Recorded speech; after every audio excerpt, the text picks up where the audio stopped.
Question 17. So it's about atomic structure again. You have 10 electrons, but you have 7 protons. Read this information. You know, in an atom has no charge. An atom has no charge because the number of protons equal to number of electrons. That is atom. What do you have here? You have 10 electrons. You have 10 times minus 1.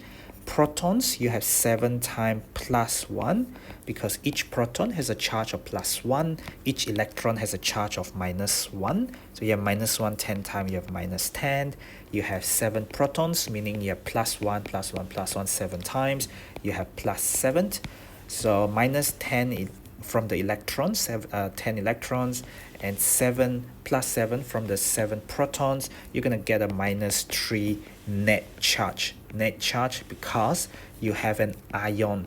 You have an ion with a 3 minus net charge. So without even looking at the neutrons, just working out the protons and electrons, you can see you have more electrons than the protons. In an atom, you have 7 electrons, but then you have gained 3 extra electrons. When you gain 3 extra electrons, you get minus 3 net charge because you have gained 3 extra electrons. The atom has gained 3 electrons. We are looking for something with a 3 minus charge, and none of these options have 3 minus charge except for this, which is group 5.